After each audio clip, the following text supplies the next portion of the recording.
Laughter yoga seems to be the quickest way that I can Mm. alter my mood in a number of ways, but there's something about laughter. I can't tell you how many people have come up to me and said, you know, my father, when we were kids and we're all arguing at the table, he would just do this.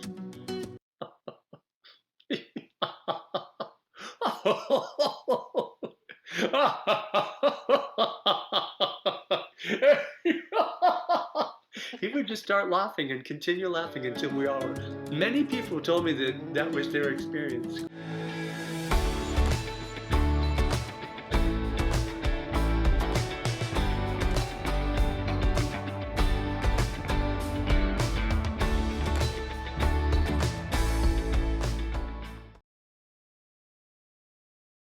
Welcome to the pursuit of wealth, where the H is surrounded by abundance. We'd like to welcome you with open heart, an open mind, and an open listening to what we have in store for you today. I don't think open listening is appropriate, but you get what I mean.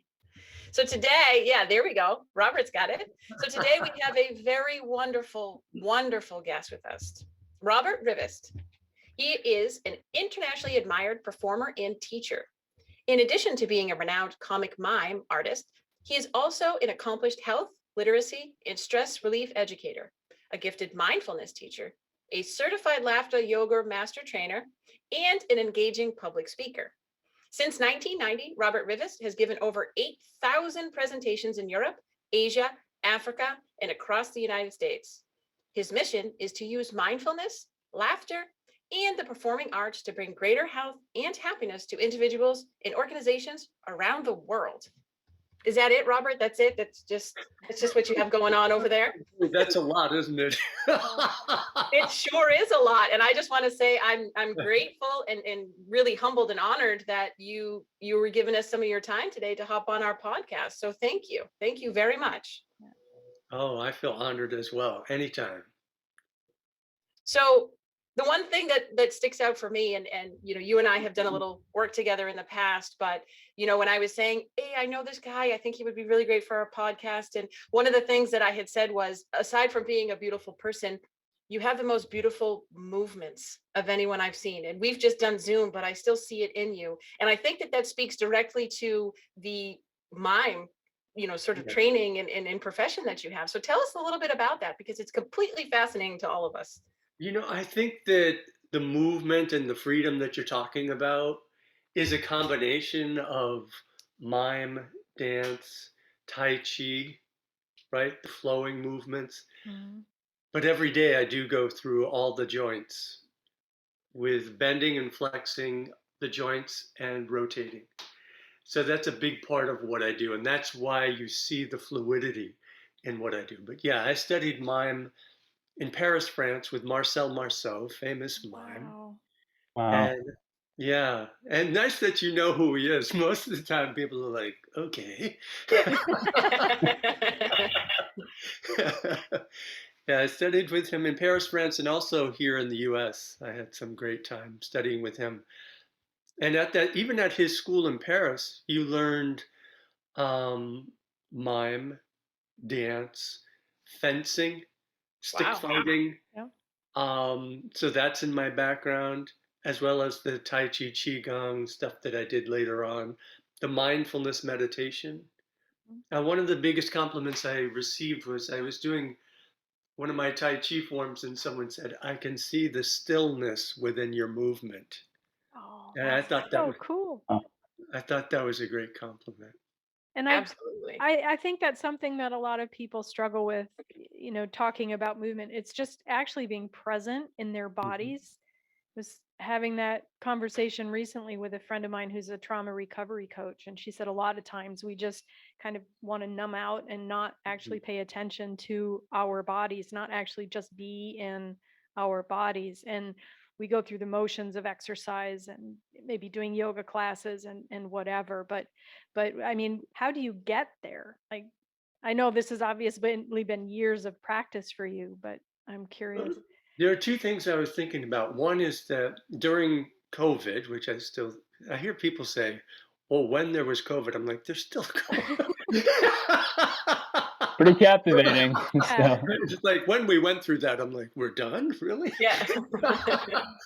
But during the beginning of it, when it really shook the world, I was doing a lot of YouTube videos and a lot of Zoom sessions, and I thought that my mission was to help people cultivate peace, love, laughter, and joy. And then I realized as I was doing it was that I'm really helping people free up the body. And I want to share an unsuccess to a success that I went through during the pandemic, if it's all right with you. Please. Of course. of course.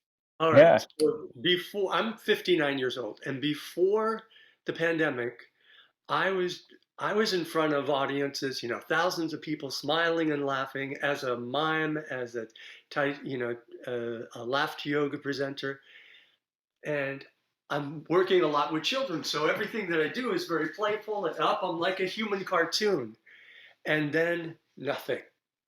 And I also used to work out at the gym. So before that, I was doing all these shows, and before a show, I'd arrive an hour ahead of time and do my own warm up, my own get inside my body, relieve whatever I just was experiencing, and be present. So that was gone. The performance was gone. On the way home, I would go to the gym. Mm. That was gone. Mm. And I always thought I Yeah. was so self disciplined that, oh, I'll just do it at home, with a couple of dumbbells. Yeah. So over the course of the year, I I moved less and ate less healthy foods, and I started to have high blood sugar. And Mm-hmm. to the point where the doctor said, "We need to put you on medicines right away." I said, "Give me 3 months." And I totally radically changed it. And here's how I did it. I went from a 9, what is the AIC? Is that what it is? I forget. A1C. A1C, a 9 to a 6 Oh, in wow. 3 months. And here's how I did it. I realized I wasn't moving. I was on the computer, like, I got to save the world. I got to help people get through this. So I developed a number of like 3-minute workouts. As soon as I feel my body, my shoulder goes, hey, I'm feeling stiff. I would on my knee or my hip or any part of my body, I noticed, wow, I haven't moved enough. I go do, a 3-minute workout, whatever it is, just to flush the system or get outside or do Tai Chi or whatever. Just 3 minutes, 3 to 5, breaking it up several times. And I was able to go back to the gym. The gym opened up at the right time for me. And I radically changed my diet to a health my my eating lifestyle. I'm going to say that instead of diet. I radically changed my eating lifestyle, and I did it in a fun way, not in a I can't eat that, hoo hoo me. It's more like, oh, if I eat that, that's a 9. That's a 6. I really literally did that. I would go to the store and go, that's a 9. That's a 6. I eat 6. That's a And wonderful way to perceive that. Yeah. yeah, and any of you know, once you break through that sugar craving, once the sugar craving's gone, it's a lot easier. It's a lot easier. Freedom. It's Yeah, freedom of your food and having compassion towards what's best for you and what's limiting to you. Yeah. And knowing that really difficult period isn't going to last for a long time. right. It's not forever, just for now. Just yeah. I was Yeah, exactly. And to handle discomfort. I mean, a big part of the mindfulness training is to handle discomfort. And I know Wim Hof is coming in with this whole thing about um, taking cold showers and doing all these things. But in mindfulness, even I remember you ever hear of Pema Chodron? She Yep. was Tibetan yes, yes, I have. Buddhist nun. Yeah. Yeah, She's a beautiful lot of philosophy. her work is about getting through uncomfortable moments, difficult moments. Hmm. And so a big part of my teaching was always, so if you're a little warm or a little cold, hang in there instead of automatically wanting to change that. Um, noticing the discomfort, living with it, hanging with it, because I think our impulse to always be comfortable leads to addiction, leads to unhealthy mind and body. Mhm. When little things start to stress us, they become very big things. But if you can control the stress, like be a little cold, let your body feel that and perceive that, you've now sort of won that little, you're evolving into being better capable of handling stress. And I think that that's fundamental to our mind and body, just as you were saying. Yeah, and what's been happening with me lately with the cold? I've noticed this before, is that I feel the energy of my body like push off the cold. Mhm. It just like pushes. It's almost like a wetsuit. You know, a wetsuit has this layer and then this warmer layer. Mhm. And I just Mhm. feel like, wow, okay, yeah, I'm cold, but this warmer layer, I have this this this energy field. There's something. I mean, I'm not very scientific in this moment, but I just feel it pushing off of me. Call it menopause. I was just going to mention a couple of things. You said that layer, is that from your awareness and intention in wanting to be warmer in your body? And now that you're so practiced that you can manifest that? Or is it just through noticing your chi and directing your chi in a more mindful way with the practice that you've done? It started as an awareness without an intention, just me noticing. You know, having pets brings you outside when you want to, whether you want to go out or not, right? To walk the dog. And so I'm outside, and oftentimes I forget, like, oh yeah, it's cold or it's raining, and I just go out. And our dog needs to be on a leash even in the backyard because she's so small. She could fit under the fence where the rabbits keep making holes or whatever, right? So Yeah. I noticed that I was outside, underdressed, if you will, and I just felt this energy pushing up. It's something that I notice even with flowers. Have you ever noticed with flowers? There's some there's something pushing off the flower. I can maybe it's my mime sensitivity. um, Flowers do have a powerful aura. there's When something you can pushing soften up. your gaze and you can be in nature and just to relax your body to be surrendering to Mhm. nature. Roses have one of the highest aura colors, but even just flowers, when you care for them or when you set that intention, that connection, Mhm. they'll allow to have that sort of energy relationship with you. It's really cool. It's something, and so I just noticed it with myself that have any of you noticed that with your own body that there's something pushing off this cold? Is it just a Rob Rivest thing, a I'm Robert? I'm Well, getting there because I'm studying Reiki and I'm trying to get to that point. Maybe But I'm trying to get past the ego. Robert, I think I can identify with that, but I hadn't explored it the way that you just did, if that makes sense. I remember yesterday feeling a chill.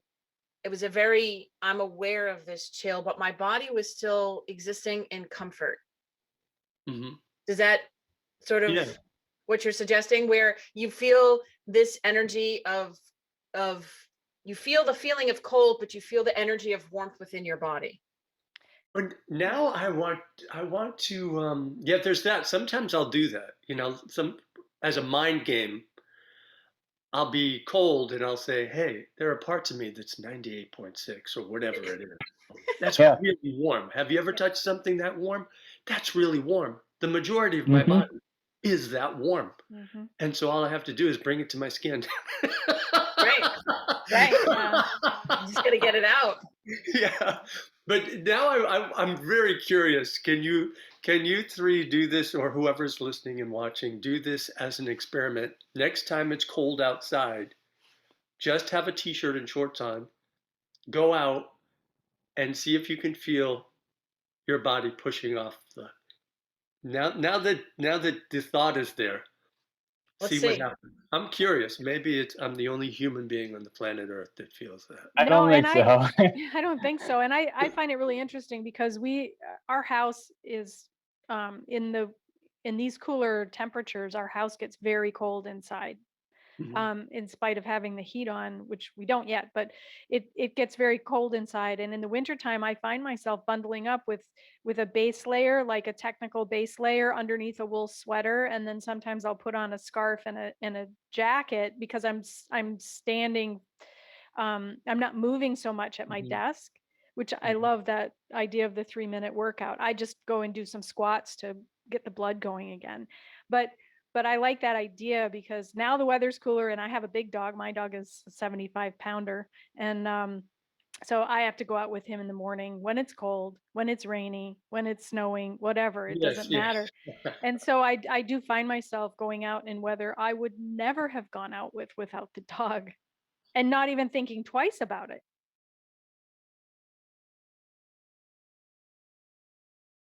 But that's one of the positives, I think, because Yeah. I grew up in Enfield, Connecticut, and fortunately, even though I grew up in this town where it's just houses and neighbors, probably we all had like a quarter lot, right? And but we lived near the woods, and so we would cut through the woods to walk to school, and we walked to school Mhm. no matter the weather. Hmm. And you didn't really, back then, I don't remember complaining about it. Maybe we did, but you just did it. You walked in the rain, sleet, snow, whatever. And so me being out with the dogs often reminds me of that. I'm like, wow, I'm out in weather that maybe, and actually this brings up a point. One winter, I was having a difficult time with winters here, getting the winter blues, Hmm. right? Um, Seasonal, affective, whatever, what is it called? uh, Disorder. yes, yes, yes. And so I said, okay, I think part of the problem I'm not getting outside enough. Mhm. And I forced myself to get outside and walk every single day, no matter the weather, just because I found that getting out, when I came back in, everything seemed easier, better, lighter, Mhm. brighter. And I just saw a program about that, about sleep, the importance of getting out and the natural sunlight helps your sleep. Mhm. Yeah, I'm like a flower getting back to the flower. I noticed Yeah. that on a sunny day I really feel like here I am to Yeah. save the day. Yeah. Whatever. I just feel Beautiful. light and bright, and on a rainy day I'm more like, and that was one thing I noticed in Japan. We were talking about Japan earlier, Hmm. that when there was a monsoon that came and I'm teaching a workshop, everyone's energy went into almost like nap mode. Like, Yeah. let's just rest till this goes by. Mhm. Mhm. Yeah, I often challenge my clients to go at lunchtime, especially people work in an office, just 5 minutes, just go outside, walk around the parking lot for 5 minutes Yeah. and then come back in. Or if you're Well, feeling stressed or you've got a project you need to get done and you're procrastinating or you're having trouble focusing, go walk for 5 minutes and come back.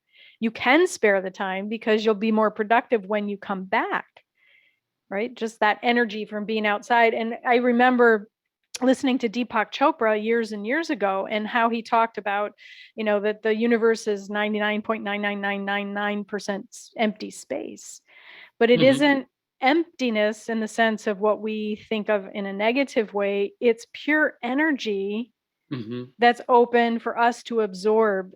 Mm. And so when I go out and I feel like, oh, I'll just think about that. And the breeze I pretend is like energy blowing through me and blowing Yes. out the bad energy. And the sunshine is warming the energy and it's, spinning faster. And it's amazing how just that kind of mini visualization can make such a difference. Oh, it's huge. Yeah. There's so many things I want to connect with what you say. One of them is that I do a breathing exercise where I breathe in from the entire surface of the skin, and I breathe out from the entire surface of the skin, and I breathe like the wind.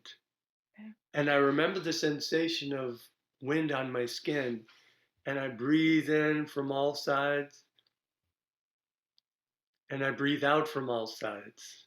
And for people who have a hard time with that, I teach them how to breathe in the entire front of the body, breathe out the entire back, breathe in the entire back, breathe out the front. And when the total surface, left to right, right to left, above, down, down, up, and then you return to breathing in all sides and out all sides.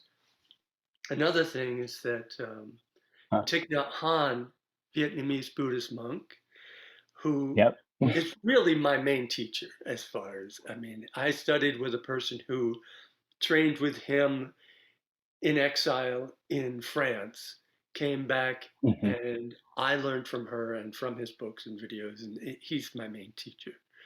But he has a mindful verse. I use mindful verses all the time. Mhm. One of his mindful verses, waking up this morning, I smile. I've trained Yep. myself to say that. And I wake up in the morning and I say, waking up this morning, I smile. I get to breathe, move, smile, and laugh today because that's my training. That's the essence of what I do. Breathe, move, smile, and laugh. And then I think of whatever's coming up. And I say, I get to do this podcast today with 3 other people. Woohoo! I get to, make this call, do this instead of like, I better be ready for. Yeah. I get to. And the other thing, Thich Nhat Hanh, one of his phrases that he made me think of, Julie, is um, he has a mindful verse that says, "Breathing in, I see myself as space.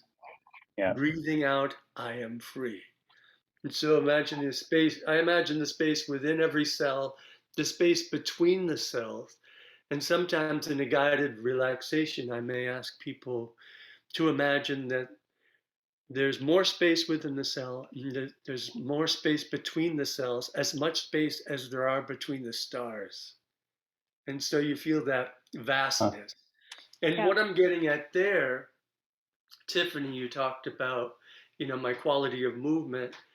I realized that as a young man, the difficulties that I had in childhood, I took into my body. Mhm. And then I got involved in bodybuilding and weightlifting, and I took it into my body.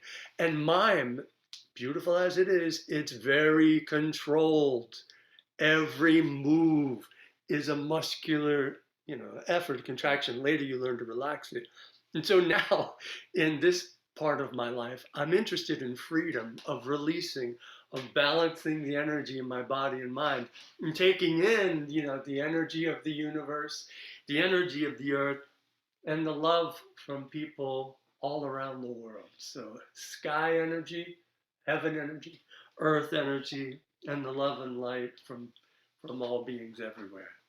Is that too out there, people? No, it's That is right absolutely there. amazing. It's right there where we are. It's funny when I do I'm a certified aromatherapist and I do essential oil therapy, and then I also I got my level 1 Reiki certification here in Italy, but um I haven't been active with it. But I just remember when I'm working on someone, I think I welcome love, light, and healing energy with joy, grace, and effortless ease. And I just that's like a mantra that I just repeat over and over in my head, and I envision that flowing through my hands to whoever I'm touching. And it just really shifts that whole perspective. But because I know, like you were saying, weightlifting and as a young person, but I think that's, again, going back to that, is a big issue with people today, is that they're just blocking that. Like, trauma stays trapped in the body, negative energy, negative emotions stay trapped in the body because we're afraid to feel things anymore. Mm-hmm. And so learning how to express that in a constructive way instead of some kind of violence or some kind of destructive, self-destructive habits like addictive behaviors and overeating and binge eating, and that, or even over exercising, those kinds of things. I think people haven't really found that way to be in their body and feel things that happen. Yeah. Right. And that's where I think mindfulness meditation comes in. Because I Yeah. know that, or breathing exercises, breathing techniques. But I think both, I'm of the school,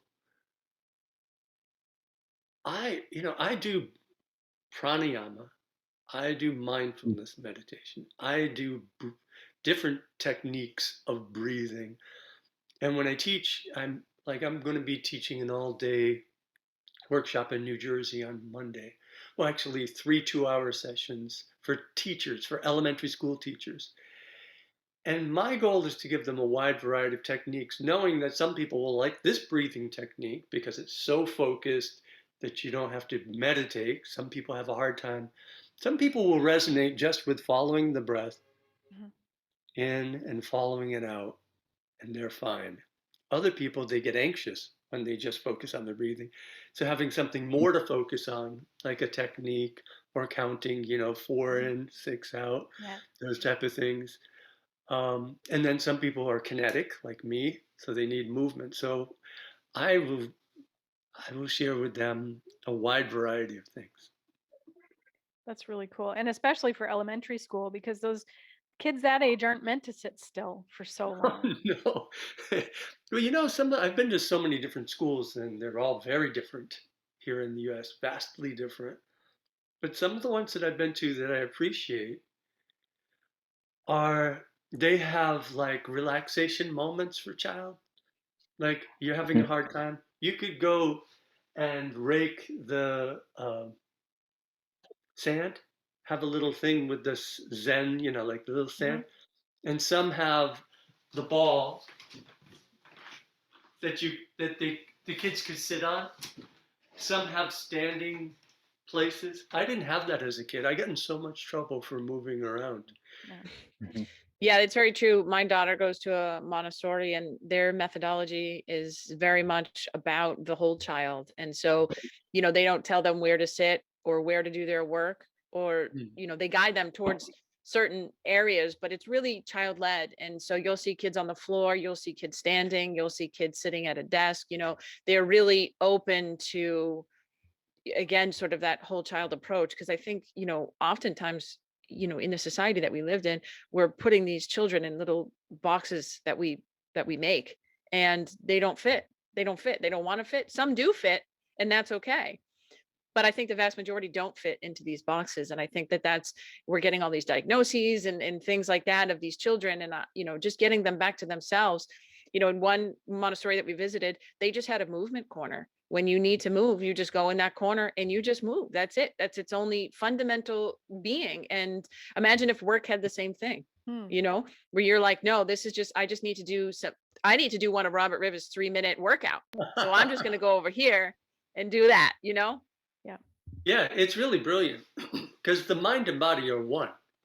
The be aware of your body is to notice your body posture, not saying that you have to be upright and military, but notice that when you're inclined, twisted, and bent, you're not going to be able to breathe as easily as when you're more upright. So it's like noticing the posture, noticing muscular effort. Do you need to be gripping that tightly on the steering wheel? Can there be more energy or flow? Hmm.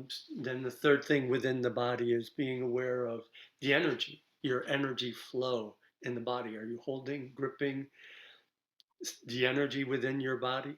So, and then breathing, being aware of the breathing, which is very similar to your nose. I adapted the one of the breathing, it, nose low, nose slow. So breathing, noticing when you're holding your breath, which we do often throughout the day. Notice when you're only breathing up here. Every chance you get, breathe a little lower and slower, more fuller. And then the mind, notice where your mind is. Is it where you want it to be? Hmm. And it's a little game I play with myself, especially when my mind's like, like, is that really where you want your mind?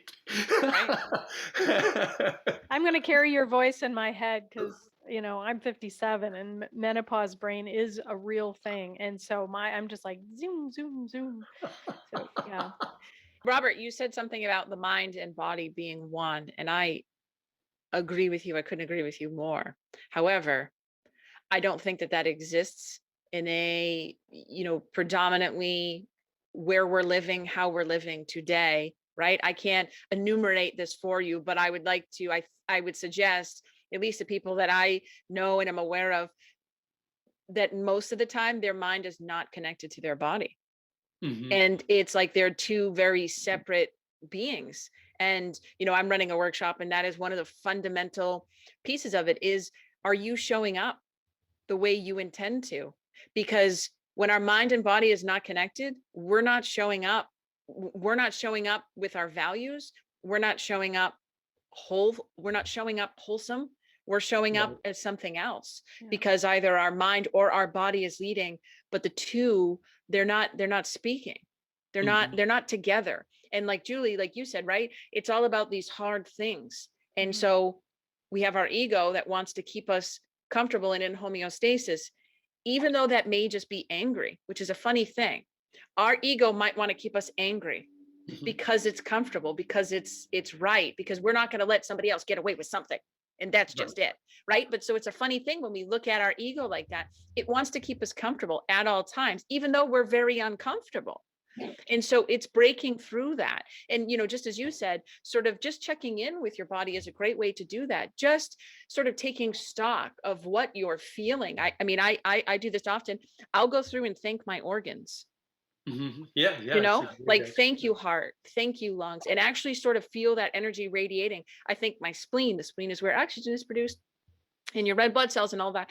Thank, like literally going in and thanking my organs really helps to connect me to my body. Thanking my Mhm. spine, thanking my my uterus, thanking, like literally just thanking these parts of my body. And I know that for me it really helps to connect me in those moments. And like you said, you have a bag of tools, I have a bag of tools, Johnny has a bag of tools, Julie has a bag. None of our tools are the same, but you might hear one tool that says, oh no, that's for me.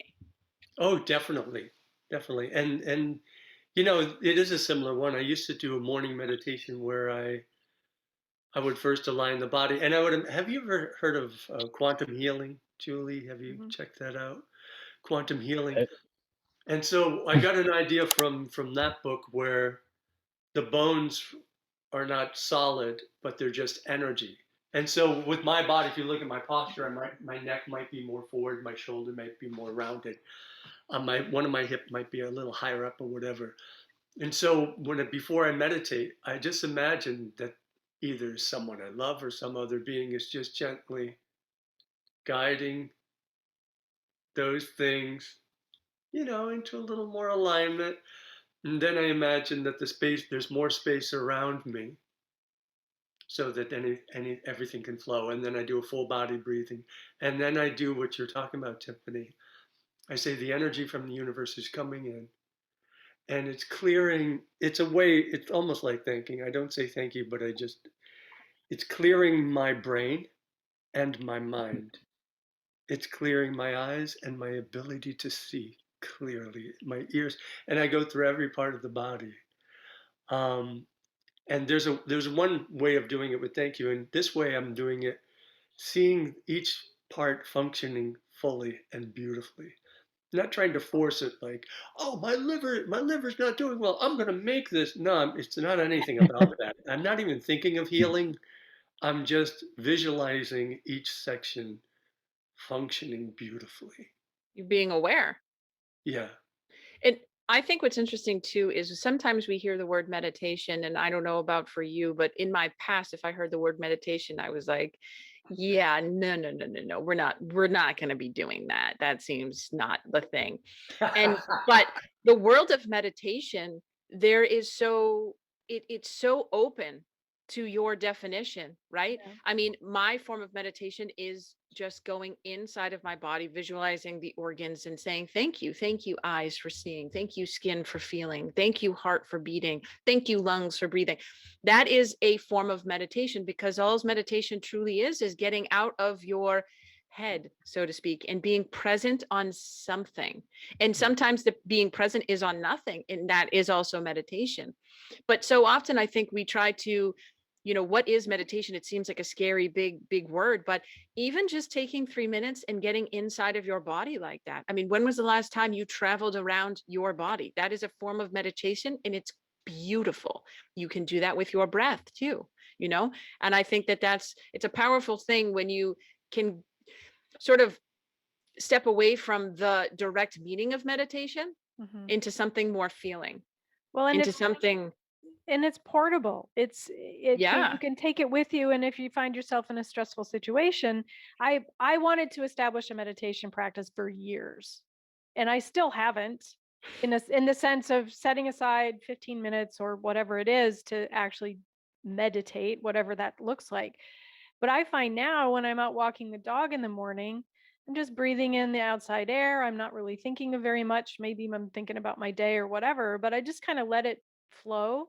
And now to me, that's kind of a moving meditation because I just find that very relaxing to take in the energy around me. And I'm like, okay, that's okay. You know what's It's funny, the act. Johnny? Yeah. Did you see what happened with her video? Did anyone else see that? Yeah, Yeah, I did. When you were going, I'm just taking in the it was day. perfect. The video That was slowed perfect. down and went like, I'm just taking in the day. It was the perfect conversation for it to happen. Now, Johnny, you were about to say something though. No, that's a good point. Whenever I'm out of my mind or I'm angry, it seems like technology never works at the moment that I want to. And in frustration, I definitely think that there's a connection between our energy and technology. No, I don't know how it or works. or it's just Mercury in retrograde because Mercury's in retrograde and it always, if you notice, historically speaking, it will alter electronics in some fashion. Now, I don't know about you guys, but I had a horrible time. Was it Monday or Tuesday where I didn't know Instagram was down. I didn't know Facebook was down. I didn't know WhatsApp was down. I didn't know Facebook Messenger. So I'm trying to figure out, I thought my phone was broken. And then, I talked to my mom yesterday. She's like, you didn't call me. I said, I couldn't call you. And she was like, what's wrong with your phone? I said, it wasn't me, Mom. It was Mercury. Mercury's in retrograde. Yeah, our whole internet was down at the same time. Oh, it was? Yeah, Facebook went down and I couldn't get an internet connection for anything to check because we had storms blowing in. And I didn't want we worry about the basement flooding whenever it storms here. And so I wanted to check the radar. I couldn't get a connection. I couldn't get a mobile phone connection. I couldn't get an internet connection in my house. Now, if you I notice, was actually wondering if Facebook did it on purpose because they were they were really getting scrutinized. Yeah. And there was a whistleblower. And all of a sudden, Facebook, Instagram, WhatsApp, and to me, it's like, I want to just show you how much you need us. It just felt like that to me. Right. It's a And the little funny too thing was- coincidental. yeah. And then if you looked on the next day, it was all these memes of like, it was like back in the 1900s of people just like actually sitting and talking, like, well, the Facebook internet's down. I guess we'll do this thing that they used to do. This is weird. But I was sleeping, so I didn't give too much care for it. it's perfect. Somebody I, posted in one of my groups and said, what did you do while Facebook and such were down? I was like, well, that was evening for me. So I sat and had a nice conversation with my husband. Nice.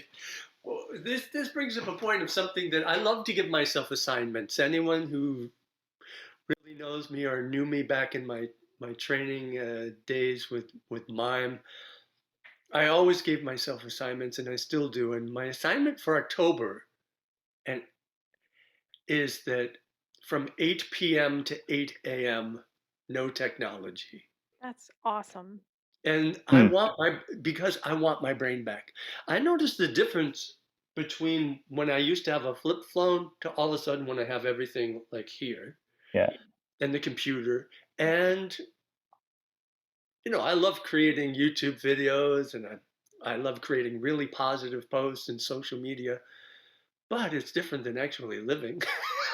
I mean, out in the world and interacting with things passing by you in this, and I wanted my brain back. I was listening to a podcast like this, and the woman was an expert on sleep, and she did an experiment where she did like no technology, like no lights, just candles. I'm not doing that, but I used to a long time ago. Before Netflix, before all these things where you could really zone out, I used to read more.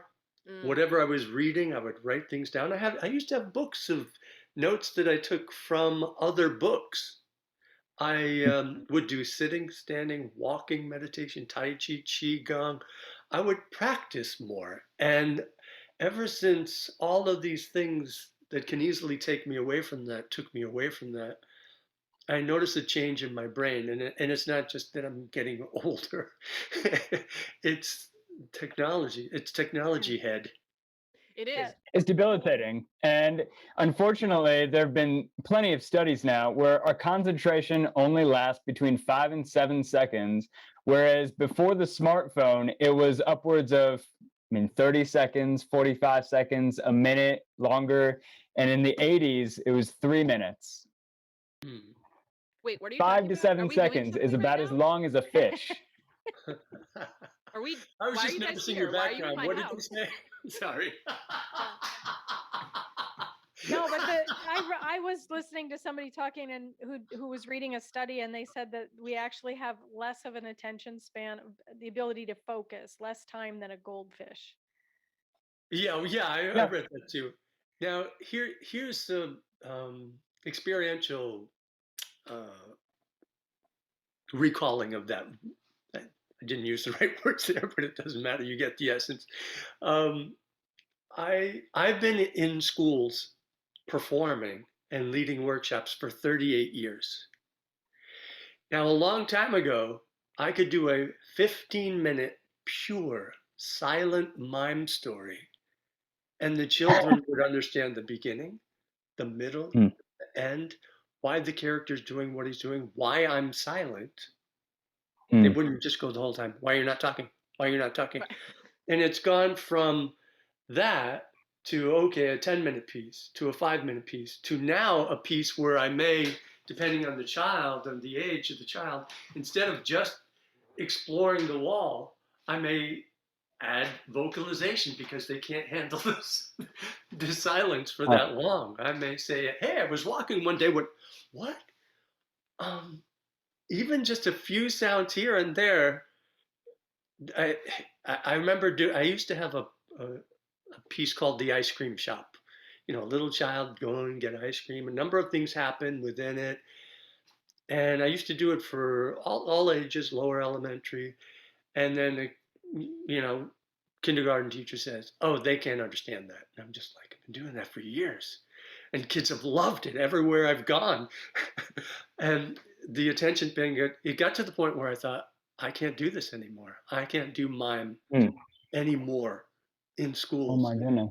But then I am a human cockroach. You know how cockroaches have lived forever and they can get through anything? That's the way I am. I'm like, okay, wait a minute, I can adapt. And so now I'm more like a stand-up comedian who's like responding to whatever's happening in the room. Hey, there's this and that, bop, bop, bop, bop. And I do my mime stuff. I sneak it in. I can still do my classic bits. I just altered them and changed them. And I still haven't added bells and whistles and music and things to bunk them over the heads with, but I feel like I'm giving them a chance to use the creativity we used to use a long time ago when we're playing in the backyard with nothing. It's really sad how they've lost that. I mean, our entertainment used to be, climbing trees and playing kickball in the street was the most, technology we had. And, Yeah, you know, we walked uphill both ways against the wind going to school. But barefoot in the snow. yeah, Yep. exactly. Although where I was born and raised, we averaged 300 inches of snow a year, so we kind of did. Um, but the same thing goes with nutrition for kids these days, because there are countless videos with Jamie Oliver going into school and kids can't recognize fresh fruits and vegetables. They have no idea what they are Mm, right. because of the way we're feeding them. So it's there's so many things coming at them at once, and all this technology and little kids with their games and their smartphones, and they don't even speak to their parents when they're out for dinner or at dinner at home. And then all of the crap that we're feeding them that's not nourishing them and allowing them to develop and be healthy and energetic so that they can be in their body and they can develop, properly and that kind of thing. So it's really interesting how that has affected, you know Change. the change Truly the change in them and the change. ability for that creative piece of their mind. It's changed in some ways, in some good ways, but it's also all of those things coming together. I think it's just really interesting to see the result. So that kind of goes to the question of, what do schools need? You've kind of been doing this for many years from around the world. At this moment in time, what do children need? What do schools need right now? And how can we approach that in a mindful way to create that connection, that creativity, focus? Well, I'm being booked more than anything these days to come in and do mindfulness, stress relief, positive mindset, social emotional learning. And I come in with my take on it. You know, the teachers may have a certain system they use. And I say, so what problems are you running up against? Well, they're having a hard time with this, this, and this. And then I'll use my creative mind to say, well, how about this? Try this, do that. I remember I was in a school where they were all masked. I was far enough back they could see my face, and I was showing different facial expressions and how to read facial expressions, body cues to know when the person you're talking to is enjoying what you're saying, getting upset, confused, things like that. And I think I did like a smile, and someone goes, "Oh, that's like the smile meme." I'm like, "No, that's like the human face."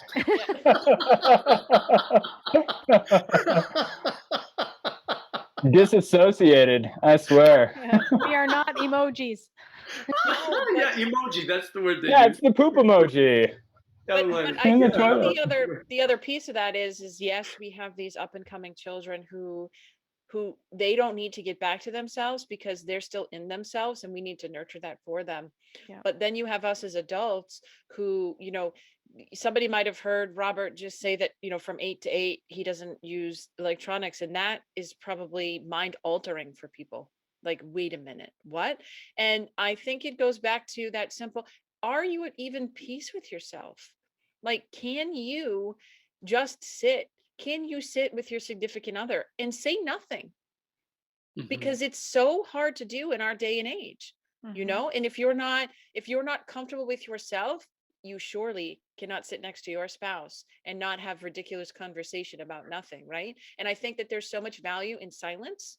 And I think Robert, you understand that too, given that, you know, your mime and all that, right? Like, silence can be very powerful. There's so much said in silence, which seems counterintuitive, but how often are we not even able to sit in silence? You know, our phone will buzz and we need to answer that. Like, no, we don't. There's nothing on that phone that is any more important than you or whatever it is, you know, in that moment. What is the most important thing? It's just being and being aware. And it's such a hard concept. Again, that could be a form of meditation, to just be with another. Dr. Nicole LePera, she says, if you really want to connect yourself to another, and it could be with a friend, it could be with your spouse, it could be with a child, is to sit face to face with each other. Now think about that. That may seem like an incredibly awkward thing, but you sit face to face and you extend your hand over their heart, and they extend their hand over your heart. What a beautiful experience that can be. Truly. yeah, Grounding. It's beautiful. The Thich Nhat Hanh talks about the best gift you can give someone is your peaceful presence. Is So yourself. we practice our peace, we practice, and to be that peaceful presence, especially when someone's going through something, instead of trying to fix it. Oh, like, well, you know, you should be over that. What stage of grief are you at? You know, whatever. Yeah, right. Right. Yeah. Just being a calm presence, which And is even that too, because if you're having a bad day, Robert, and you're telling me about your woes, I might come in and be like, okay, no, first of all, you just need to stop. Okay. And then second of all, you need to just back up. You need to go talk to that person. You need to write it all down. And I'm giving you 17 different things. And you're probably just thinking for yourself, no, Tiffany, I was just looking for some space. Because we all just want that space, right? To just leave. So are you listening to respond, or are you actually listening to the other person without a response? Are you practicing just listening? I am a verbal expresser. So when I've got something on my mind, I walk and talk. And lately to myself, but or the dog, Or but Bill. sometimes my poor husband he's an engineer, and he's got that engineering mind that all day he looks at problems and figures out a solution, and he fixes everything, right? And it has to be organized in a spreadsheet, and there's a formula, and I'm out there going blah, blah, blah, blah, blah, on the walk, and he's, "Will you please just stop?" Or he'll give me this advice. I'm like, no, I don't want you to fix it. I just, and it's like, we realize that we've been together 14 years now. We realize that, but it does build some of that tension But then I love Robert, I love what you're doing with the no technology. I haven't had a TV in 20 years. Nice. Wow. And people are like, oh my God, what do you do? What do you mean, what do I do? I read, I write, I talk to my husband, I go for a walk with the dog, I work in the garden, we do house projects, we do, there's a million things to do Yeah. without the TV. And we just can't find that way to disconnect. But finding that way, like, I think coming to terms, like you said, you're a very kinesthetic person, and you have to have that movement involved. Like, Yeah. I'm a I'm very moving now. I'm kinesthetic as well, but also auditory, in the sense that I have to talk to get it out of my brain. I don't really know another way. Um, I have a joke for you. Please. I don't really remember jokes or tell jokes, but for some reason I love this one so much. All right, so there is three people to die on the guillotine, right? One person lies down, and then and it stops just before it reaches the person. They're free to go. Next person comes down, same thing. Third person is an engineer, lies down, goes, oh, I see your problem.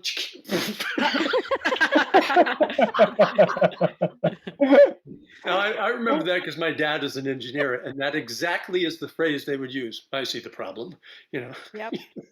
Yep. Oh my gosh, I'm so telling that. That's really funny. That is really that funny. to my husband tonight. Julie, you know what you said though? You said that we're always looking for a way to disconnect, but the interesting thing is the way to disconnect is to connect. Yes. But that is lost because we're looking to disconnect through social media. We're looking to disconnect through our TV. We're looking to disconnect from ourselves. I'm guilty. Mindless games on my phone. Yeah, the way to disconnect is to actually connect, whether it be with nature, whether it be with yourself, whether it be with your spouse, again, in those intimate times of just quiet. There's nothing as powerful as, and we just had a moment like this last night, just sitting on the sofa next to each other. I don't even know what it was, but I don't remember what it was, but we had a common thought and turned to each other at the same time and just had this like massive smile to each other. Right. Like we just knew what we were thinking, and then we just went back to reading. It was just, Yeah, that's magical. I love that. yeah. Wow. Well, I think part of what we're talking about is misperception. Like we really think. I've loved watching TV, Netflix. There's a part of my brain that thinks this is gonna help me. Mm-hmm. It's like at the end of the day, this will make me feel comfortable, energy wise. I love these type of mysteries or figuring out this. But or this food or this, I need energy, so I have to eat sugar or caffeine or this and that. I've tricked myself into thinking that instead of saying, well, wait a minute, are there other ways that I can achieve that goal that's healthy for me? And actually, I have a mission on the planet, which is to cultivate in me and help share with as many people as I can peace, love, laughter, and joy. And so when I'm aware of that, when I'm saying, well, is this helping me do that? Not that every second has to be toward that, but it's just getting to the tricks that we have in our mind. This is going to do this for me. And we totally believe it 100% without asking, is there another way? Yeah. I often sort of check back in with myself using intention, and if I have a thought and it doesn't feel in alignment with myself or whatever it may be, I will simply ask myself, what is my intention? And if my intention doesn't match up with my values, then, and I can't trick myself into it because I'm already in the knowing of whatever it is. You know what I mean? Like, let's just say there's a dollar bill on the floor. What is my intention of picking that up? To keep it or to give it away or to return it to somebody else? Right. And if my intention, if I already know I'm going to keep it, I can't lie to myself. I already know that is, but it's sort of like a way to just check in and to know, like, is my intention to have this conversation to put somebody down? Well, that doesn't reach my values. That doesn't reach who I am as a person. So I'm not going to do that because my intent isn't pure. Yeah, the mind can work for you or against you, right? Mhm. I think there was an old book called Mind as Healer, Mind as Slayer. I can't remember, but it was um, so the first program I went, however, how many months without performing, and then someone booked me for 6 shows in one day outside at a school. And there were just so many things because I'm like, okay, I've done 5 presentations in the past when I was totally into it, up and running. I haven't done a Yeah. single show. Why did I agree to do you know? And, and I'm like, it's outside. I don't prefer to be outside because of the distractions. Butterfly can go by just as I'm doing something. The ages, oh, they're going to have kindergarten right after lunch. You know how hard that is? There Yeah. was so many things that were like my mind was going, and I go, wait a minute. Because when people say, you're going to do this, this, and this, how do you do that? And I go, well, I'm just doing one at a time. So I'm only doing one Mm. show.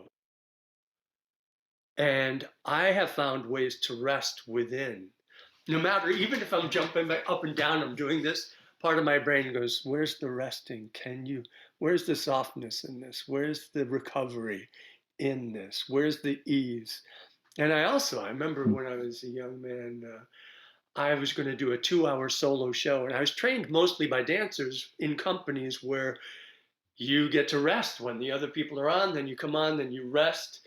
They're like, how are you going to do a 2 hour show by yourself on stage the whole time? And I said, I'm just going to let the energy of the universe pass through me. And that was before I ever heard of Tai Chi, Qigong, or anything. Um, so I do use my mind, and actually that kindergarten was the best kindergarten I've ever experienced in my life. So you never know what's Beautiful. going to happen. So, Robert, what brought you? I mean, it sounds like to me you are an incredibly beautiful, enlightened individual, but I don't think that it just happened. So, what has been your evolution? I mean, was the mind sort of the impetus towards this mental mind freedom, or what's carried you through the years? Well, it didn't just happen, and also I want to say it's still happening that I'm a Love it. completely imperfect human being, totally, and that I have some amazing moments in life where it's like, wow, that's pretty profound for a punk teenager who grew up in this way. But even as a 17-year-old, see, I came from kind of a mixed up world with many people did, mental illness in the family, domestic violence, things like this. Getting in trouble in school, getting in trouble at home, getting in trouble out in the world. Um, but at the age of 17, yeah, at the age of 16, I started lifting weights and bodybuilding. I found that I was good at it. Um, and I was naturally stronger, even though I was smaller, I was stronger than the biggest kids. And it was like, what, I'm good at this? What? And so I lifted, and then I got involved in bodybuilding. And luckily, I was reading bodybuilding magazines and books from California. And one of them was Frank Zane. And Frank Zane is involved in meditation and yoga and other Mhm. things like that.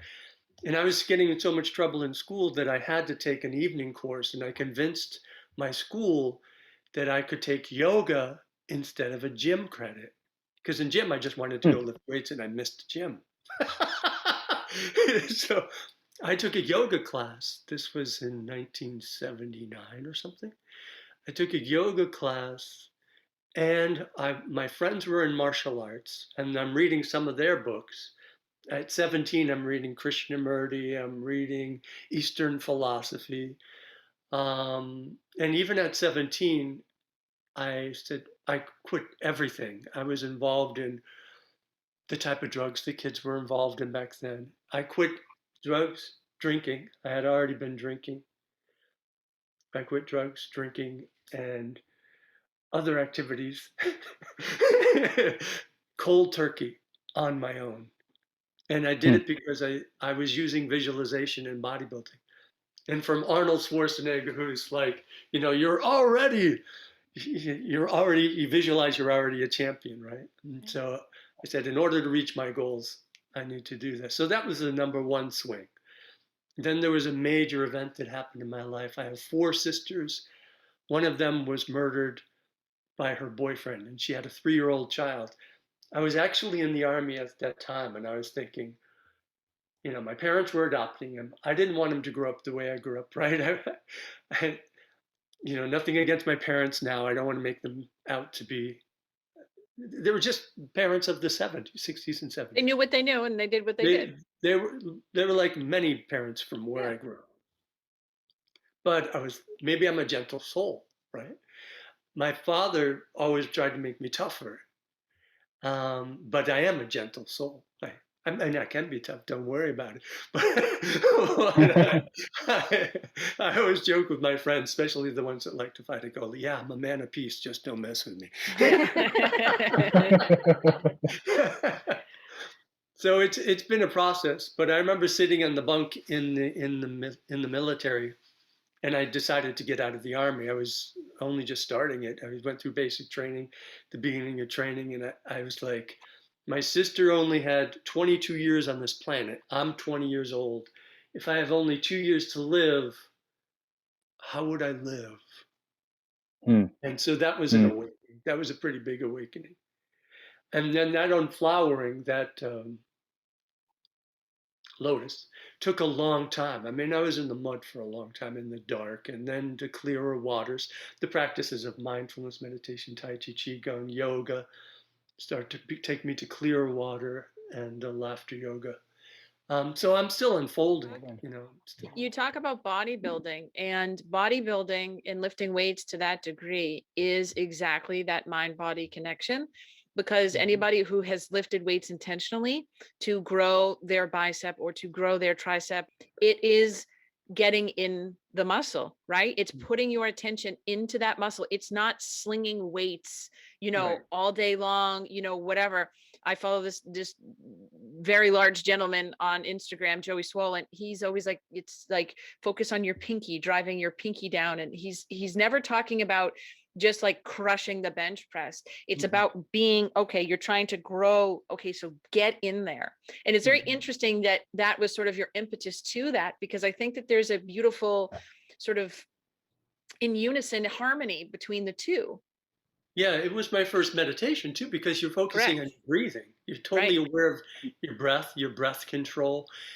And then that muscular control helped me, I don't know, having control of the muscles. I don't know if you can see the heart, Yeah. having, the control of the muscles at will helped me with mine. When I went there, and I was able to do almost anything they could do physically, almost right from the start. Part of it's natural ability. Part of it is that bodybuilding muscular control. When you say, I know exactly where my body is and my breathing. But the other day, talk about mind and body. The other day I was doing meditation, and I'm always talking about be aware of body, be aware of breathing, be aware of mind.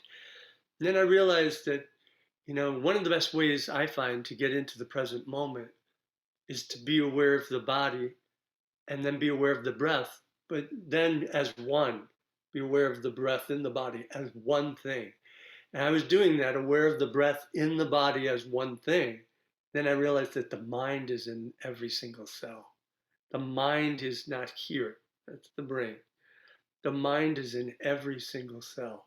And I'm not the first person to come to that, but it was interesting for me to experience that in meditation. Great. There's a couple of things that I wanted to mention with that. Just off the top of my mind, from as we were talking about mindfulness and thinking, slowing down the mind, speeding up the mind. When you have a racing mind, or when you come to someone that says, I can't meditate, I try to, my mind is racing, it doesn't work for me, what kind of meditation would you recommend to them? Not me, because I have a slower mind, but for someone, yeah, I get it. But what kind of meditation would you suggest? Since there are so many modalities of meditation, what would you start with them? What kind? And how would they progress? Or how would you suggest they progress? Yeah, I'm thinking of a couple things. Remind me if I space out to get back to your exact question. Because one of the things I was thinking of is that when I somehow knew the value of meditation, but had an inability Intuitively. to do it Okay. Mhm. without pain. And I'm realizing now it was because of what I was eating. I was eating a lot of Mhm. sugar at the time. I was eating a lot of, chips and this and that, foods that would make me more inflamed, if you will. What's the word I'm looking for? I think inflammation. Yeah. Truly. Inflammation. Yeah. Yeah. And so sitting still, ADHD brain, body filled with all this crap. Sorry. Yep. And so to sit still was physically painful for me. And I was using my body against myself. I was holding myself still. And it took a long time to relax into it. Thich Nhat Hanh has a book on anger, and it starts with eating. If you're Mhm. eating angry chickens, Yeah. that are good, but I won't get involved in that. Now back to the technique. Here's what I teach a lot. I'm very intuitive. I'm watching the room as I'm teaching. I'm feeling the energy. And so I'll start with just being aware of your breathing in and out. And I'll get a sense of how that's going. And if that's not enough, then I'll add the word sensation. Feel the breath. And then if that's not enough, I'll take them into every single component. Feeling the breath on the edge of the nose, in the sinuses, the windpipe, and the lungs, back out. So feel the whole breath cycle. Little time with that. That's still not enough for them. Use mindful verse. When you breathe in, silently say to yourself, in. Breathe out, silently say, out. Mindful verses are good for some people. Some people have word brains. Some people like numbers, so the counting one, which maybe Mhm. notice how many breaths it takes to breathe in, 1, 2, 3, how many out, 1, 2, 3. Then we may play with lengthening, 4 in, 6 out. I do like that one. And then what do I do next? But that's a lot in and of itself, right? There's many different options right there. But the benefit of, because I know not a lot of, I've heard a few breathing experts almost poo-poo meditation, like it's so hard, you don't want to do that. Do these breathing techniques. And it's like, wait a Yeah. minute. The big benefit, and Julie, you talked about this with the mind going. One of the benefits of meditation is learning how to return. But if just focusing on the breathing without all the other techniques, the mind wanders and you return. It goes away, you come back, goes, come. That's going to help you with, especially a person like me with ADHD. I'm here now. Oh, well, the dog needs water. Yeah. I can say, yeah, the dog needs water. Right. Oh, and But I need to just fill the like in pepper shaker. meditation, And then, yeah. I'm here now. This is Yeah. what I'm doing. I'm in Tiffany, Julie, Johnny meditation right now. The basic move that I use is this: breathe in, full circle, breathe out, center. Breathing in, open to all of life. Breathing out, more internal. Or I may say things like this: breathe in to the entire body as if it's hollow or empty. Breathe out, release what you no longer need. So, a moving meditation. I may teach them how to do standing meditation from Qigong, standing like a Mhm. tree, and walking meditation. And I'll teach this to school. I've taught this in assemblies with 300 kids. Oh my God. And the kids, they like the walking meditation because I usually start off with just walking and being aware that you're walking. But they actually like the strictest version. The one that I learned is a certain Tibetan way of walking, which other mindfulness practices do it too, where I usually start by shifting the weight and feeling. Is it okay that I'm sharing this with you? Yeah. Please. Please. I shift the weight, and then I say, shift the weight, lift the heel of the other leg, and the one that you're standing on, that's the rooted leg. and the other one is the empty leg. So place that heel back down and shift. So we practice that, shifting. Then I might use the imagery of sand, shifting from one side to the other side. And then actually into moving. And they like this one the best because it gives them no room for the mind to wander. So shift, lift the heel, lift the foot, place the heel down, then the flat of the foot, then you shift, then the heel, and then when you turn, let me get barefoot. What I like, y'all good with this? Yeah. What I like about the turning. I'm very good with this. Can you see my feet? Yes. Yep. So when I get to the turning, right? So I lift, I move the foot, place, heel, then the flat. Again, I'm not shifting. Then you shift the weight. And so when I get to the turning, I say I'm lifting heel, lifting foot, placing heel down, turning the right foot out, following with the left, turning the right foot out, following with the left, and then starting again. And I think they like it because it's so structured and focused. Their mind has no ability to be jumping around or thinking of other things. Interesting. I used to do Bikram yoga at least twice a week when I lived in the States. And I mean, that's really physically very challenging. And you have to be in your body because you're in a 104-degree room. It's very humid, and you're dripping like you just stepped out of a swimming pool, and you're trying to hold these postures for 30 seconds and 60 seconds. And it's so many people just like run out of the room. They can't even stay in the room without moving for that entire 90 minutes. And I just remember finding that discipline so rewarding because I could be in my body.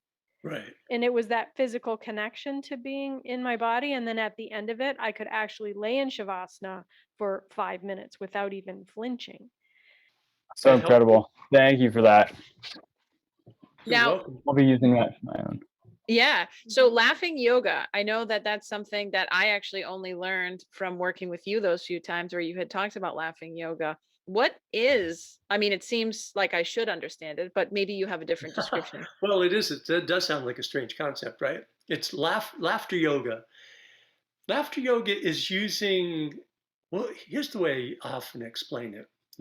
Many of us have seen different studies that show how good laughing is for you. And there's like a 3,000-year-old phrase, laughter is the best medicine. That came about for a reason and has lasted for a reason. And you know how good it's felt to laugh with your friends, your cousins, different people. You just notice how uplifted you feel, how great you feel when you laugh. And you've heard that there are studies that show laughter releases endorphins and serotonin. It lowers the stress hormone in the body. It boosts your immunity. It works with the T cells. And so a gentleman by the name of Dr. Madan Kataria in India in 1995 was doing an article on the benefits of laughter, and he thought, I want a place to practice this. Let's do a field study. He went to his local park. People are exercising every morning in the park in Mumbai, India. And he said, hey, well, I'm going to start a laughter club. You want to join me? And many people said, what are you, crazy, doc? You're going to ruin your reputation. What are you doing with this laughter stuff? And he got like 4 other people. So 5 people in a Mumbai park in 1995 started what's called laughter. Well, it wasn't called laughter yoga at that time. It was just called, it was just laughter. And they started by telling jokes and funny stories. And then if you see people laughing in the park, you're like, what are they laughing at? And Yeah. it drew more and more people. More and people wanted to come and laugh. So you get, by the end of the week, a ton of people laughing. And then next week, even more. But then, as you know, with jokes and humor and comedy, it's very subjective. Right.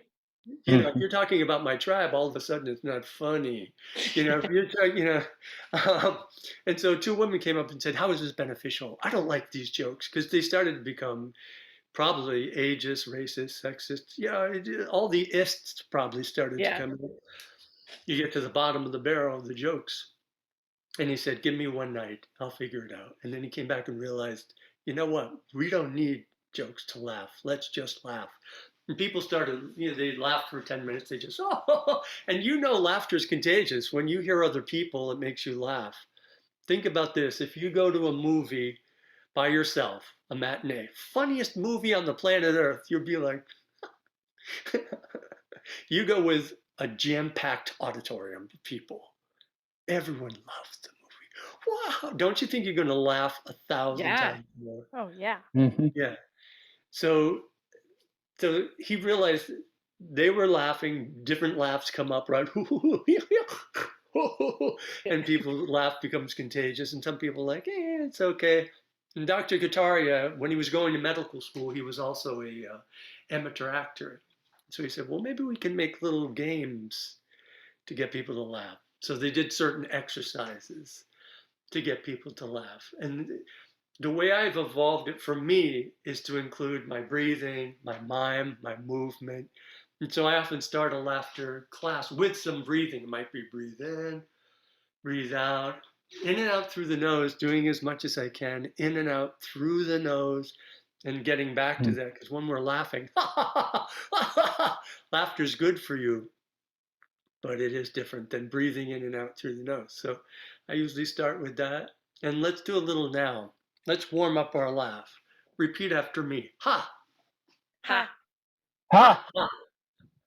ha ha. Ha, Ha, ha, We're on a delay, which is funny. Ha ha ha ha. ha. Ha, ha, ha, ha. This is so funny. It seems weird, right? But it's already funny. No, that's good because some people are like, this is weird. And the reason it feels weird for some people is that we've been conditioned back to that word our whole life. If something's funny, you laugh. If you watch a comedian, you watch this, you laugh. To just laugh? What? But the more you get used to it, the easier it is. And it's just like everything else. It's like singing, dancing, riding a bike, exercising. It gets easier and easier, and especially if you use movement with it. Like the movement I showed earlier, breathe in, breathe out, breathe in and smile, and then laugh out. And it becomes very interactive. We may do, when we're able, handshake laughter, high five laughter. Eye contact is really important in this.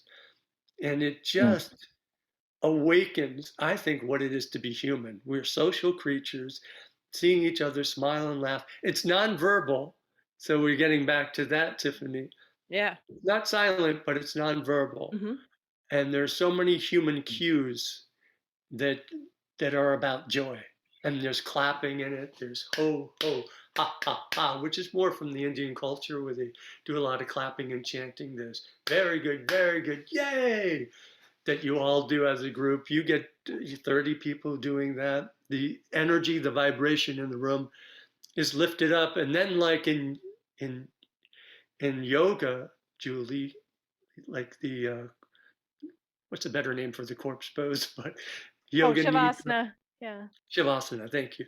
Shavasana at the end, guided relaxation so that you get the balance of energy because your cells have really been stimulated with the smiling, laughing, joy energy. But I find that if you do the guided relaxation at the end, it balances out that energy, makes that yin yang energy. So, is that helpful? Did you get a sense of it? I want to do Yeah, it. it was. I'm Yeah, appreciative. that was. I need that to was be really- laughing more. Well, I have over 400 YouTube videos if you ever want to laugh with me. I have people that laugh with me in about 30 countries. They laugh every day with my YouTube videos. That's beautiful. I was I'll just be telling. laughing. I was telling my daughter and my fiance this little story the other day, and I'll just share it because laughter is always been so important to me. And I can tell you one of the most beautiful sounds that I've ever heard is people laughing, especially my daughter. When she laughs, I laugh. My heart explodes when I hear, especially just connecting with other people. When you hear somebody laugh, it's just a beautiful, wonderful thing, and it makes you laugh, right? Mhm. So I remember in 5th grade, I had this friend, and oftentimes we would be laughing. And I was laughing in class and I couldn't control it. I sometimes I've gotten myself in trouble where I simply just can't control my laughter. And so I remember the teacher said, go outside. You two get outside of the classroom and you can laugh out there. And I was Nice. like, oh yeah. Oh, I'm laughing. And I remember she shut the door and I'm like, ha ha. And I have a very loud laugh and it usually makes people laugh, my laugh. And so I'm really getting into it. And the teacher comes out and she's like, get to the principal's office. And I was like, what the you Yeah. you and I was like, I was so confused. And I remember Yeah. like she called my mom and I was like, but mom, she told me to go outside and laugh. And that's all and then I got sent to the principal's. Like I wasn't laughing at that time, but I was just talking about, I was so confused because I was like, wait a minute, I had my free pass to go laugh. That is confusing. And I didn't, it was so funny that now in wonder if hindsight, the I get it. teacher. She wasn't actually being literal with go outside and laugh. She was just kicking me out of her classroom. But at that time, I was like, this is beautiful. Now I really get to go laugh. Teachers have such a hard time. Oh my goodness. I know. I the same with me. I mean, I've made thousands of people laugh, and I don't know if I made them, but I've encouraged them, or let the fire of laughter open the door to their laughter, freed their laughter. How's that? Surrender to it. But there's nothing like, I have twin daughters. They're 21 now. But when they were little, so I'm out in the world making people laugh. But when I get them to laugh, there's nothing like it. See? Yeah. I'm not a child person. I've never had children, and but there is something about a child's laughter. And my husband can be in the most terrible mood. He's got a really stressful job, and he can be in a really just down in the dumps when he comes home. And if I find a video on YouTube or somebody post a video on Facebook or something, and it's a child laughing, a baby Yeah. laughing, if I play that, that's it. He's out of it. He's completely okay. Just Those are great. there's a lot of healing there. Laughter yoga seems to be the quickest way that I can alter my mood in a number of ways, but there's something about laughter. It doesn't have to be laughter yoga, but just laughter in and of itself. Now that I'm a laughter professional, right, a laughter yoga master trainer, people tell me their laughter stories. I can't tell you how many people have come up to me and said, my father, when we were kids and we're all arguing at the table, he would just do this.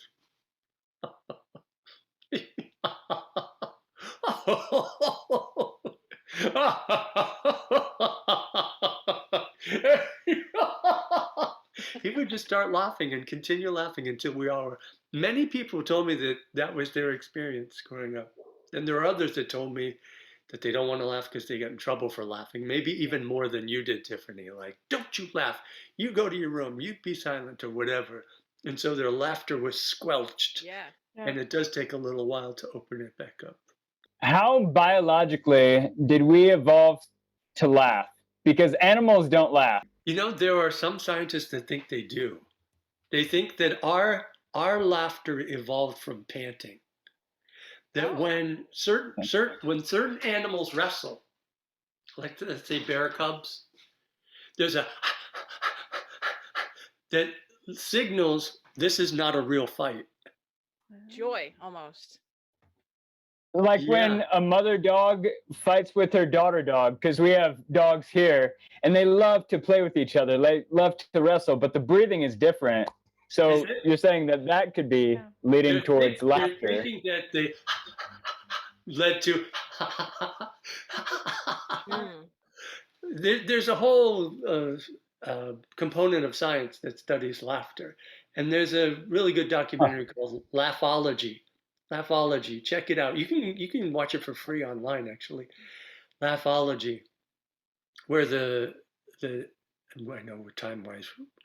The filmmaker was going through a difficult time, and they just had a child, and his parents had passed away. Hers had, there's tragedy in the family. Like, how will our child smile? How will they laugh if they're not getting it from us? And he found that all children at can't remember the age, like around 3 months, laugh. It's a release. And so we all laugh. It's a release in the body. It's the one way the body releases stress. Animals shake off. Have you ever seen that? Like an animal will fall or bump into something, or something will happen and they'll shake it off. Yeah. I think we laugh it off. Mm. That's so interesting. And I am directly brought back to, and this is, forgive me, but in 2011, excuse me, in 2001, 9/11, after that experience, I was 18 and I went into a very dark place for about 2 weeks. There was so much uncertainty. There was so much media. It was very scary for me. Mm. And I distinctly remember 10 days into, I didn't realize I was immersed in this sort of like deep depression sort of state. And I remember, I don't exactly remember what made me laugh, but I know I was at home and it wasn't that funny, but it made me laugh so deeply. And I'll never forget the feeling because I felt free after it. It changed everything in that moment. I still remember the laughter, not what made me laugh. I remember the laughter and how I felt after. Yes. Because it changed everything. It brought me back to myself to say, it was topical. Of course, it was okay to have those moments and whatnot, but I distinctly remember that laughter bringing me out of it and more in touch with myself and almost like shaking off that bad energy, just as you talked Yeah. about. And I'll never forget that moment.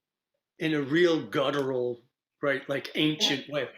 After 9/11, the day after, or maybe the day after that, I think it was the day after, I had a performance to do in an elementary school in Vermont. And the whole way I'm driving up listening to the radio about what happened and how this firefighter did this and how this happened and these people did.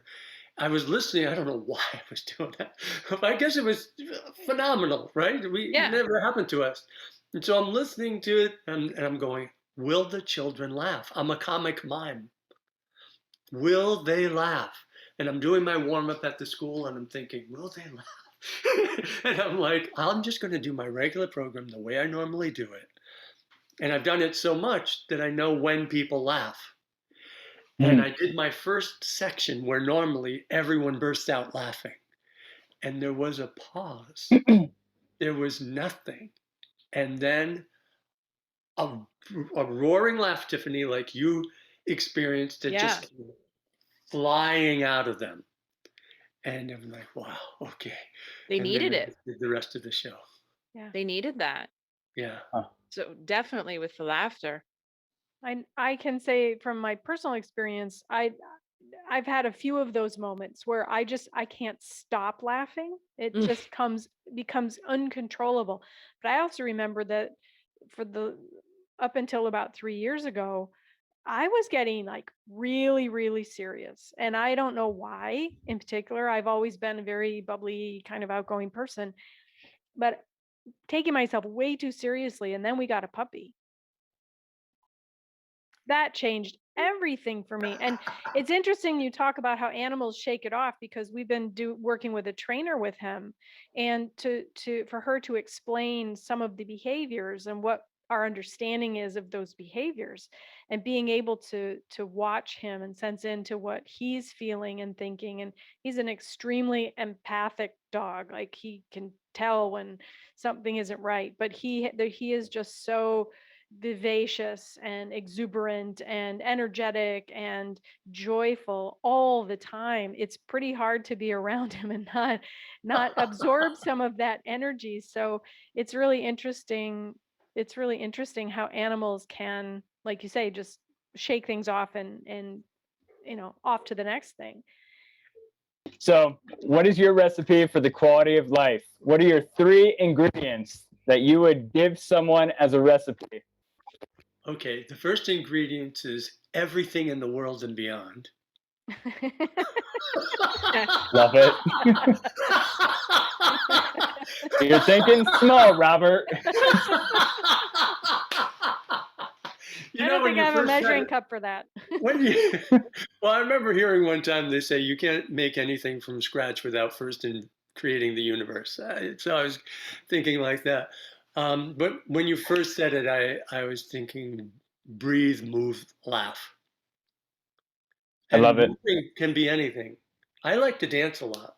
And I like to make up little funny songs, whatever, anything about, like when I'm feeding the dogs or cats. I'm like, hey, you guys, you ready for food? It'll get you in a really good mood. I'm entertaining myself. I'm playing, I'm moving. So moving in any way, whether it's doing circles or moving, breathing, being aware of that breath, and laughing. So to find out more about me, you can go to robertrivest.com. And I think a good place to start is robertrivest.com and hover over videos. You can watch some of the mime ones, some of the breathing ones that I do, some of the Tai Chi Qigong ones, and I have a ton of the laughter yoga ones. robertrivest.com and hover over video and check it out. We so greatly appreciate you, giving us some of your time today and coming on and really getting to know you a little bit deeper and in such a beautiful way.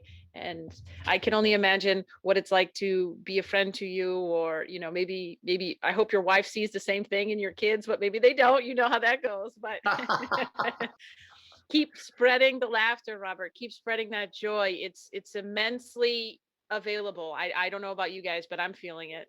Yeah, for sure. With all my heart. So thank you so much, Robert. Thank you for, coming on with us today. And we'll post all of your connections and how to, sort of reach out to you and check out all of your videos and whatnot in our show notes. But from the Pursuit of Wealth, we thank you. Thank All you. right, peace.